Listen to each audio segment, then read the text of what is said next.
अस्सलामुअलैकुम क्लास। आज हमने जो शुरू करना है वो कंसाइनमेंट की डेफिनेशंस है।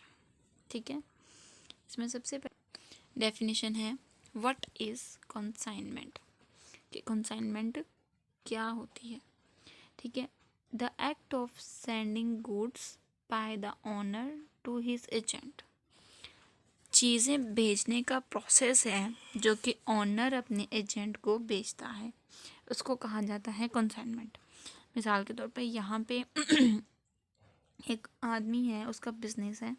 ठीक है, वो चाहता है कि मेरा बिजनेस जो है वो दूसरी किसी जगह पे प्रमोट हो, तो वो खुद वहाँ पे नहीं चाहता बल्कि अपने किसी एजेंट को भेज देता है, अपने किसी पर्सन को भेज देता है कि वो जाके वहाँ पे बिज़नेस मेरे को चलाए। ठीक है, तो जो उसका जाके बिज़नेस चलाता है किसी दूसरी जगह पे जाके, तो उसको क्या कहा जाएगा, उस प्रोसेस को कंसाइनमेंट कहा जाएगा। आगे है हु इज़ कंसाइनर। कंसाइनर कौन होता है? कंसाइनर यानी कि जो ओनर होता है बिज़नेस का, जो चीज़ अपनी दूसरी जगह पे भिजवाता है।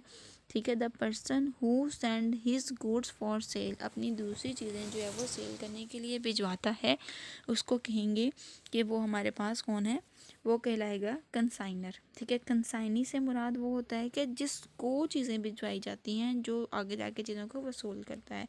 In the case of consignment the person to whom का मतलब जिसको, गुड्स मतलब चीज़ें जो हैं वो भिजवाई जाएंगी, इज़ नोन एज कंसाइनी, उसको कहा जाएगा कंसाइनी, वो कहलाएगा कंसाइनी। ठीक है, यानी कि जो हमारा एजेंट होगा जो दूसरी जगह पे जाके हमारी चीज़ों को बेचेगा, वो कहलाएगा कंसाइनी। उसके बाद है define outward consignment. Outward consignment से क्या मुराद होता है? आउटवर्ड कंसाइनमेंट से मुराद ये होता है कि कंसाइनर अगर वो अपनी चीज़ों को पैक करके पहुंचा रहा है कंसाइनी के पास, ठीक है, चीज़ों को डिस्पैच कर रहा है और किसको, कंसाइनर, और वो भिजवा रहा है कंसाइनी को, तो कंसाइनर के पॉइंट ऑफ व्यू से ये क्या कहलाएगी, आउटवर्ड कमीशन, कंसाइनमेंट। आउटवर्ड से मुराद होगा कि बाहर की तरफ जा रही है। तो अब जो अपनी जगह अपने पास है, जो चीज़ भिजवा रहा है, उससे उसकी तरफ से तो आउट हो रही है ना, इसलिए वो उसको क्या कहेगा, आउटवर्ड कंसाइनमेंट। इनवर्ड कंसाइनमेंट से मुराद ये होता है कि अगर वो कंसाइनमेंट जो कंसाइनर ने भिजवाई है, किसको भिजवाई है, कंसाइनी को भिजवाई है, तो कंसाइनी के पास वही वही कंसाइनमेंट जो है वो कंसाइनमेंट इनवर्ड कंसाइनमेंट के मुताबिक होगी। यानी कि when the good dispatch by consignor by and received by consignee, तो कंसाइनी के पॉइंट ऑफ व्यू से वो इनवर्ड कहेगी क्योंकि उसके पास इन हो रही है, उसके पास वो कंसाइनमेंट आ रही है। नेक्स्ट हमारे पास है distinguish between the sales and consignment, के कंसाइनमेंट और सेल में क्या फ़र्क है। ठीक है, कंसाइनमेंट और सेल में क्या फ़र्क है। In the case of sale, property of goods is transfer to the buyer along with the transfer of goods, whereas in the case of consignment, goods remain the property of consignor until time they are sold by consignee। इसका मतलब ये होता है कि cell से मुराद क्या होता है कि अगर हमने चीज़ को बेच दिया है, तो बेचने के बाद वो चीज़ चली जाती है बायर के पास, जो बंदा चीज़ ख़रीद रहा है। अब ऑब्वियसली जब बंदे ने चीज़ ख़रीदी, उसने पैसा दे दिया, जब उसने पैसा किसको दे दिया, सेलर को पैसा दे दिया, तो उसकी जो प्रॉपर्टी है या उसकी जो पोजेसन है चीज़ों की, वो ट्रांसफ़र हो जाएगी, तो उसकी पोजेसन पूरी जो है वो बायर के पास आ जाएगी। क्योंकि बायर जब उसको पैसा देगा, तो अब ऑब्वियसली अगर आपके पास कोई चीज़ है, आप बेच देते हो, तो वो चली जाएगी उस बंदे के पास, मलकियत तो दूसरे बंदे की हो जाएगी क्योंकि आपने तो बेच दी। लेकिन कंसाइनमेंट में ये होता है कि प्रॉपर्टी जो है वो रहती है कंसाइनर की जब तक चीज़ बिक नहीं जाती। ठीक है, until they are sold by consignee, यानी कि जब तक वो कंसाइनी से सोल्ड नहीं हो जाती तब तक वो प्रॉपर्टी रहती है कंसाइनर के पास ही रहती है।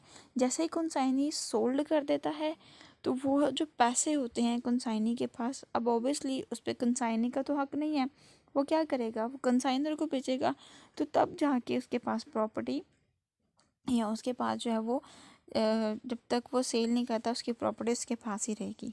ठीक है, अब कंसाइनर जो है, इसको आसान लफ्ज़ों में मैं आपको ऐसा समझाती हूँ कि एक कंसाइनर है, ठीक है, वो मालिक है बिज़नेस का।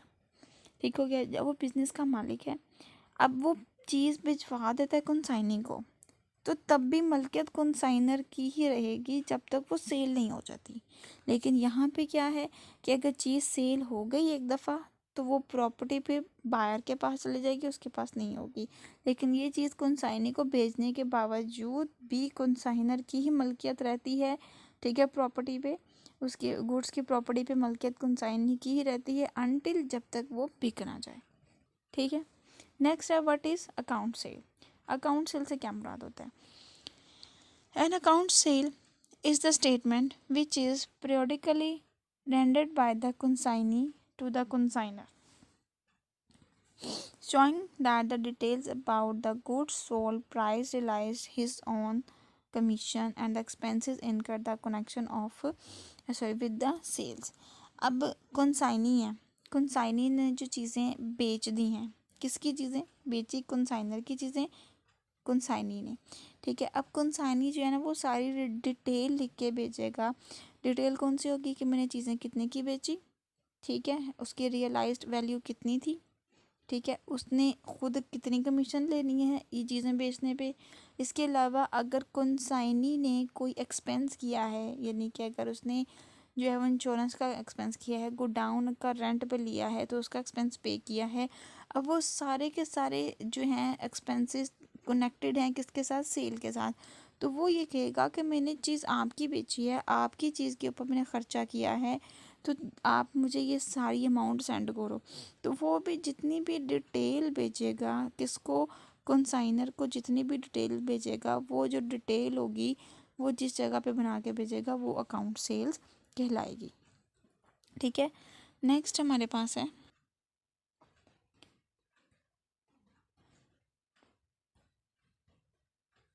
जी, तो नेक्स्ट है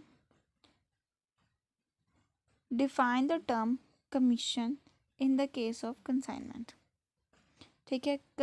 कमीशन को जो है वो डिफाइन करना है। Commission the रीम्यूनरेशन donated of consignee. ठीक है, ये एक रीम्यूनरेशन है। रीम्यूनरेशन कहते हैं मुआवजे को। कंसाइनी की जो है वो कंसाइनी का मुआवजा है ऑफ सेलिंग द गुड्स, चीज़ों को बेचने का। कंसाइनर जो कंसाइनर की जो चीज़ें होती हैं उनको बेचने का जो मुआवजा होता है वो कहलाता है कमीशन। आगे आ गया del credit commission. Del credit commission से क्या मुराद होता है? बाज़-औक़ात कंसाइनी क्या करता है, कंसाइनर की चीज़ों को उधार बेच देता है। ठीक है, क्या कर देता है? क्रेडिट सेल कर देता है, चीज़ उधार बेच देता है। तो उधार चीज़ बेचने की वजह से उसको एक्स्ट्रा गारंटी मिलती है। गारंटी किस चीज़ की?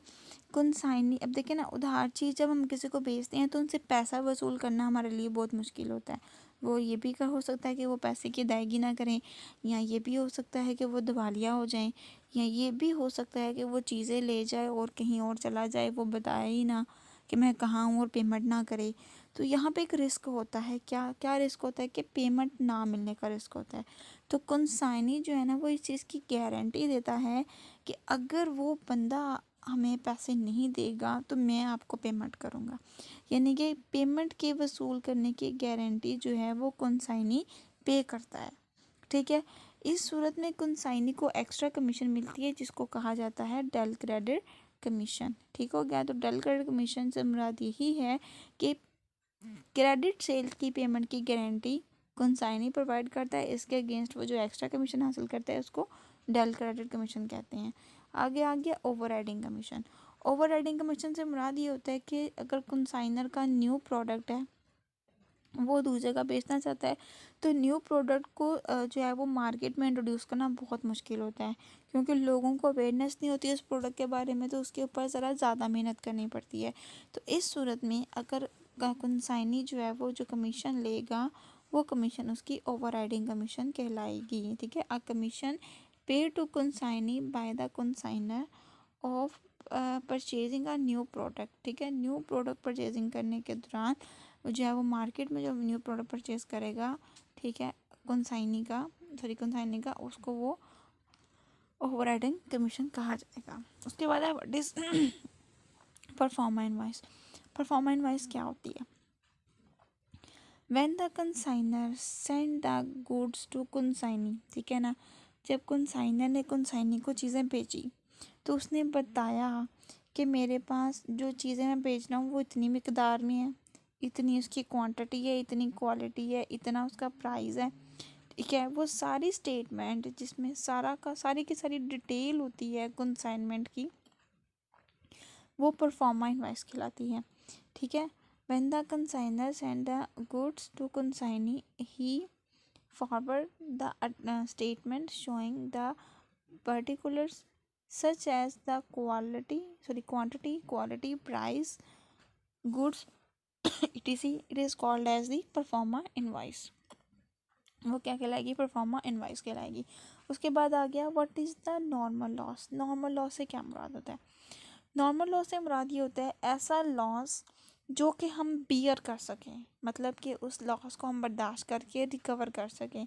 मिसाल के तौर पे हम कोई प्रोडक्ट बना रहे हैं तो उस प्रोडक्ट को बनाने के दौरान ना कुछ प्रोडक्ट्स हैं जो टूट गई हैं, ख़राब हो गई हैं, तो हम क्या करेंगे, उसको बाकी प्रोडक्ट्स को थोड़ा सा महंगा करके तो अपने उस लॉस को बियर करके क्लियर कर लेंगे, ठीक है। उस लॉस को, यानी कि ऐसा लॉस जो बर्दाश्त हो जाता है, जिससे ज़्यादा नुकसान नहीं होता, ठीक है। Loss rises due to the natural causes evaporation, drying, ठीक है। ड्राइंग हो जाएगा, breaking the bulk etc. It is called the normal losses, ठीक हो गया। ये सारे हमारे पास नॉर्मल लॉस कहलाएंगे। उसके बाद है हमारे पास अब नॉर्मल लॉस।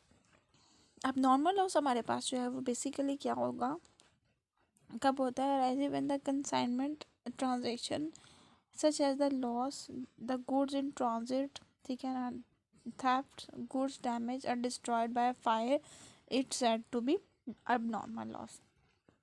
यानी कि ऐसा लॉस जो कि बेयर नहीं हो सकता, मिसाल के तौर पे चोरी हो जाना, चीज़ ख़राब हो जाना, ठीक है, या चीज़ का जो है वो टूट फूट जाना या आग लग जानी। अब देखिए सारी की सारी कंसाइनमेंट अगर हम किसी जगह पे लेके जा रहे हैं तो रास्ते में ब्लास्टिंग हो गई है, ठीक है, तो अब सारी की सारी कंसाइनमेंट हमारी क्या हो गई? ख़त्म हो गई, लॉस हो गया। ऐसा लॉस ये हम बियर नहीं कर पाएंगे, ठीक है। तो जो लॉस हम बियर नहीं कर सकते वो अब नॉर्मल सिचुएशन में होता है, यानी ऐसी सिचुएशन जो कि बार बार क्रिएट नहीं होती और अगर क्रिएट हो जाए तो सब कुछ तबाह करके रख देती हैं, तो ऐसे लॉस को अब नॉर्मल लॉस कहा जाएगा। और नॉर्मल लॉस छोटा मोटा जो होता है। तो क्लास ये हमने जो है वो 14 डेफिनेशन आज की हैं, ठीक है। नेक्स्ट हम इंशाल्लाह बाकी की डेफिनेशंस करेंगे। ये अपनी डेफिनेशंस याद कर लेनी है। अपना बहुत ज़्यादा ख्याल रखिएगा। अल्लाह हाफ़िज़।